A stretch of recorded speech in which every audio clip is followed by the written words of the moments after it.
রমাজান মাসে দুটি সময়ে আল্লাহ তাআলা বান্দার দোয়াকে কবুল করে। বলেন তো কয়টা সময়? দুইটা। এই দুইটা সময় হচ্ছে এমন একটা সময় যে সময় বান্দা দোয়া করতে দেরি হয়, দোয়া কবুল হতে দেরি হয় না। সুবহানাল্লাহ পড়ে। এটা অনেক দামি একটা সময়। নাম্বার 1 সময় রমাজান মাসে তো আমরা সাহারি খেতে অলওয়েজ উঠি, এটা আমাদের মিস খুবই কম হয়। তো যেহেতু আমরা সাহারি খেতে উঠে গিয়েছি, আমরা ট্রাই করব ওযু করে তাহাজ্জুদটা পড়ার জন্য। বেশি না, আপনি 2 রাকাত পড়েন বা 4 রাকাত পড়েন বা 6 রাকাত পড়েন, যা হয় কিন্তু পড়েন।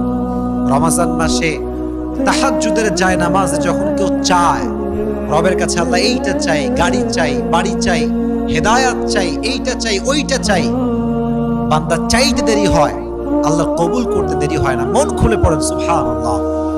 এজন্য 1 নাম্বার, আমরা তাহাজ্জুদটা মিস করব না। তাহাজ্জুদের সময় আল্লাহর কাছে বারবার আমাদের চাওয়া পাওয়াগুলো আমরা চাইতে থাকবো। রাজি আছেন তো ইনশাআল্লাহ? তাহলে 1 নাম্বার তাহাজ্জুদের সময়। কোন সময়? তাহাজ্জুদের সময়। নাম্বার 2, রমাজান মাসে দোয়া কবুল হওয়ার শ্রেষ্ঠ সময় হচ্ছে ইফতারির সময়। যখন আপনার সামনে আলুর চপ, বেগুনি, পেঁয়াজি, মুড়ি, ছোলা, বুট সব রাখা আছে, কিন্তু মানুষ খাচ্ছে না, খিদায় শেষ, ক্ষুধার যন্ত্রণা একদম প্রবল হয়ে গিয়েছে, তবুও খাচ্ছে না। কেন? আল্লাহর জন্য খাচ্ছে না।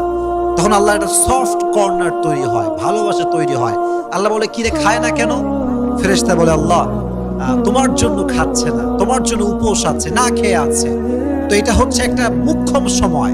ইফতারির সামনে রেখে যে বান্দা দোয়া করতে পারে, তার দোয়া আরশে আজিমে গিয়ে নক করে, সুবহানাল্লাহ পড়ে। এই জন্য কলিজার ভাইয়েরা, ইফতারির সামনে রেখে মোবাইল ফোন নয়, ফেসবুক নয়, হোয়াটসঅ্যাপ নয়, মেসেঞ্জার নয়, জাস্ট মনে মনে জিকির করবেন।